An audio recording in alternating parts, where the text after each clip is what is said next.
So this presentation was done to City Council, and this is typically done at City Council, but I've been asked to do it for y'all tonight. So I'm really looking forward to presenting this to you. So typically these are done quarterly, and it's to highlight all of the projects that are happening here in the city of Stafford. So the first one I want to go into is capital projects and mobility. So we have three main ones. The first one is the Cash Road extension. Now this is a project that you all are funding with a Fort Bend mobility bond as well.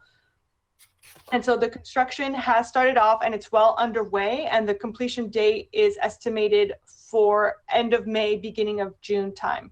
And so what I'll do is I'll go ahead and play some drone imaging.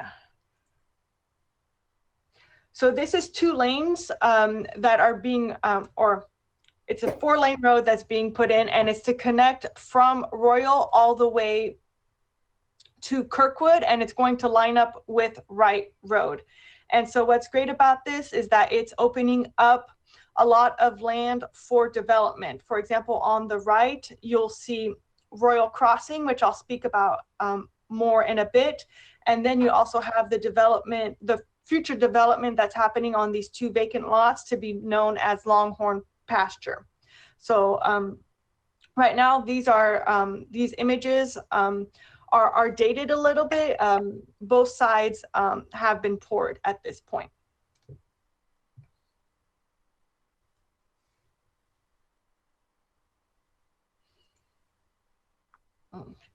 So then the next mobility project is for Trinity Drive. So the project scope is to extend Trinity Drive from the existing, where it's ending right now, at the drainage ditch to Blue Bonnet across. And so what will be great is that we're connecting the Blue Bonnet area, the industrial area, to the grid. The right-of-way has been acquired, and staff did a bid opening in April. And so right now the total construction estimate was $900,000, and actually the winning bid was under that. So preliminarily it's at $700,000. So that's good news that the project is a little lower. And this is also an EDC project and a Fort Bend County project. So here it is. So there's going to be a connection over the drainage ditch here. So I'll go ahead and play the imaging. So the right-of-way that was acquired is right here, right along the hedges, and it's going to go over the drainage ditch to connect to the overall grid site. And here, this vacant piece of property that you see on your left is the future site for Costco.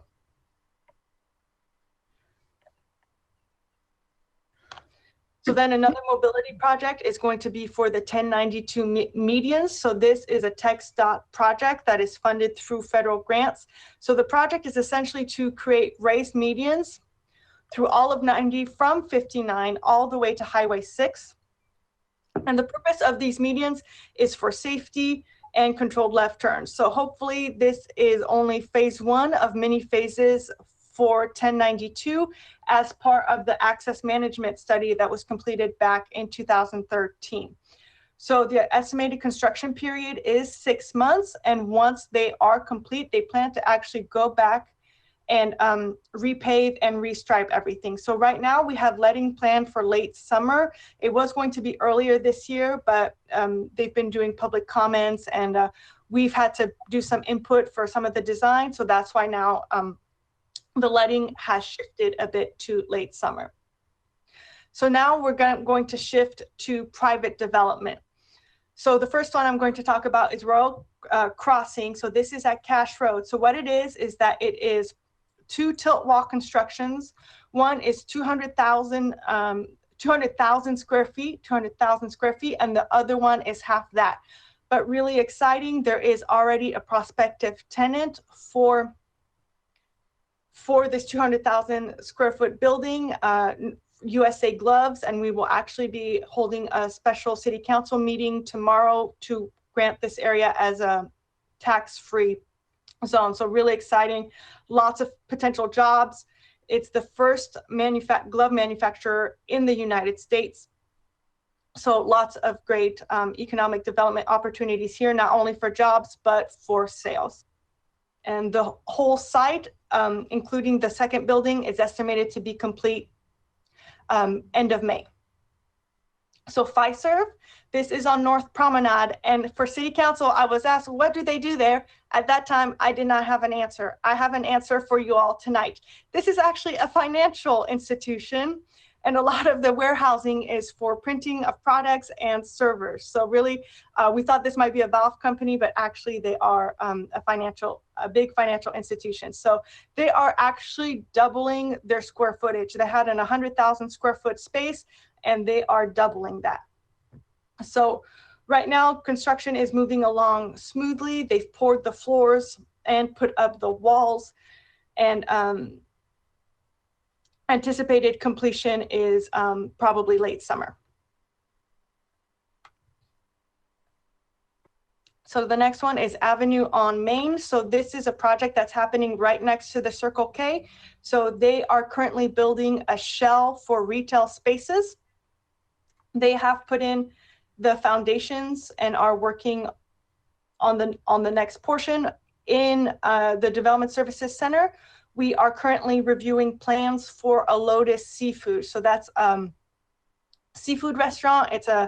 I believe it's a local chain, and I've heard nothing but good things about this restaurant. So I'm really looking forward to that coming in. So those plans are currently under review with the Development Services Center. So right now they're building the first phase, and there is going planned 2 phases. So it'll be 2 buildings for retail opportunities. So the next one is the Jack's Chevron. So this is the old Chevron that is at the edge of the island. So this was approved through a specific use permit. Those are the special permissions that we grant that was mentioned earlier. So originally this one only had 6 fueling pumps. They now have they will have a total of 8. So they've completed the demo of that. And right now construction hasn't moved forward, but we're hopeful that they'll start back up soon. Okay, so now we're moving to Shipleys Donuts. So this one is actually an infill development. So it is happening at this retail center that is right on 90. Currently, we have the Tropical Smoothie, we have the Jersey Mike, we also have the Dental Domain. And so they are moving into this corner slot right here, and they will have a drive-through. So the plans are back in for a second round of review. So we're hopeful that they'll be able to get permitted this time around to start construction.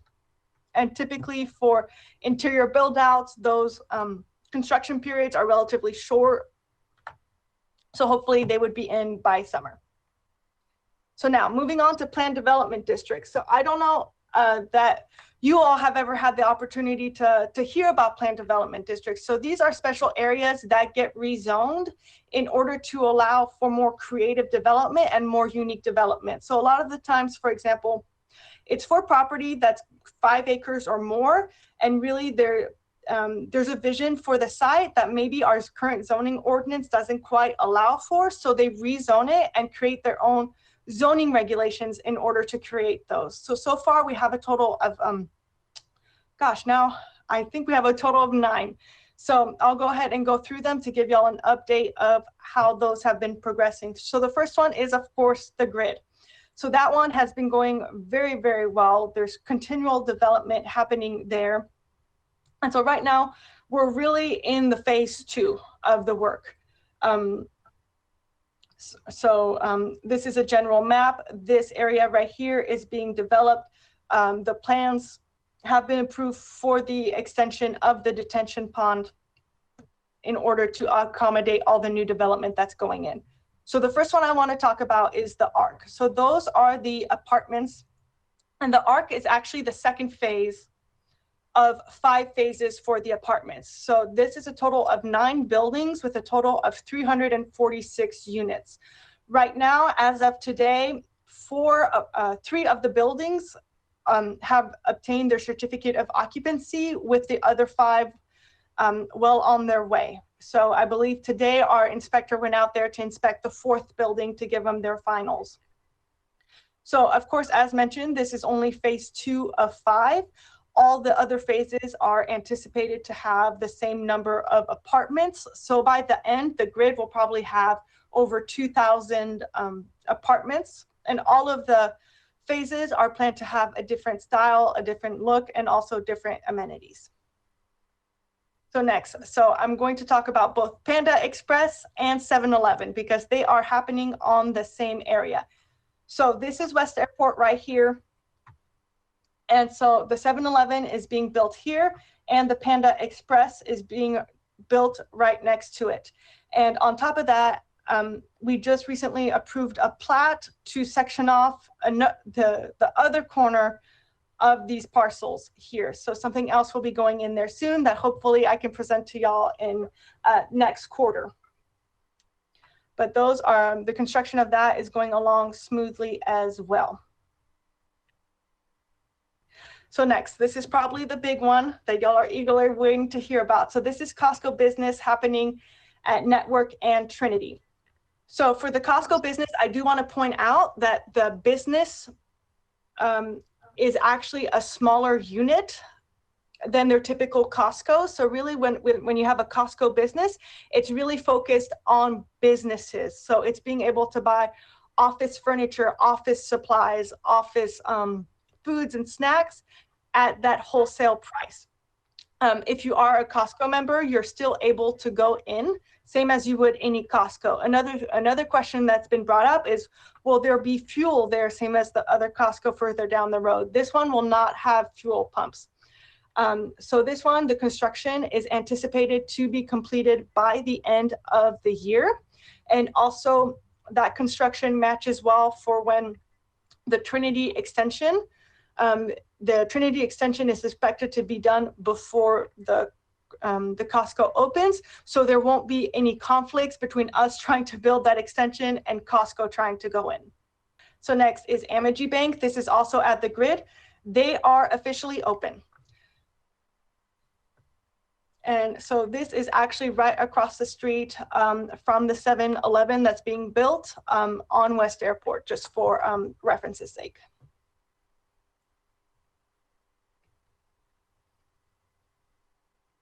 So next, moving on to Fountain Park Village. Before I forgot, something that wasn't on this presentation for the grid is Torchy's. So that is actually opening tomorrow. So just an FYI, and it wasn't presented in this one because it was probably done in the previous quarterly, but it will be open tomorrow. So moving on to Fountain Park Village. So this is a residential development with a total of 59 houses that are planned. So this one, the houses are 2 stories, and they are either on a separate lot or they're a duplex style where they're attached. So with 0 lot line. So this is a lot of the type of development that you see in Houston right now. As of right now, they have 6 total building permits working on the houses, with another 20 something in the office for review. So they are moving along pretty well.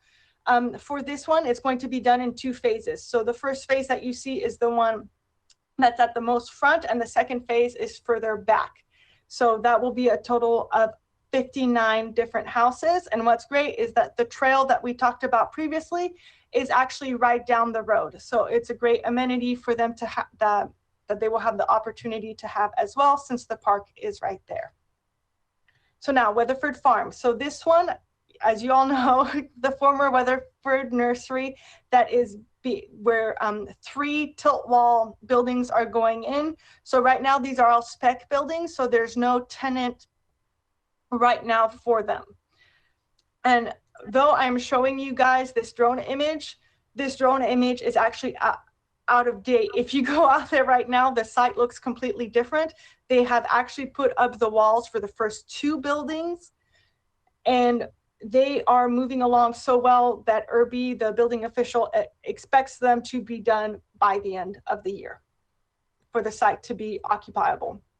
So that is a very quick construction schedule, but they've been doing well so far.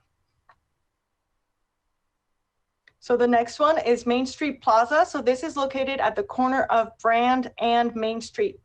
So originally there was a car dealership, and then there were some substandard structures like old warehouses. There were old shipping containers in the back. Everything was overgrown. Anyways, it was not a very pretty site. And so they got a planned development district rezoning in order to build a gas station with a convenience store with fuel sales, and then a variety of buildings that include retail showroom and office spaces as well. So there's two separate owners. One owner is responsible for the first half and another owner is responsible for the back half, but they're both coordinating together to finish the product at the same time. So the gas station is going to, of course, be fronting 90, and then there's going to be an office building here fronting Brand. And then the rest of the site will be occupied by retail showroom spaces. At this point, these are still spec buildings, so we don't have any occupants yet for the site. So next is the Enclave at Stafford Oaks. This is another residential development. It is anticipated to have 68 houses, very similar to the style of Fountain Park Village, where it's the smaller unit houses, but with multiple stories. And for this one, unfortunately, I don't have a lot of updates. They were in the planning, in the design phase back in November, and we haven't gotten anything back yet, but it is still a planned development district that we're keeping our eyes on because it's expected to have additional housing options, which is really good here for the city. And so finally, one of the newer ones, this is MW Industrial. And so this is the site where the old Habitat for Humanity Restore is on Murphy. And there is also a Mr. Transmission that's there.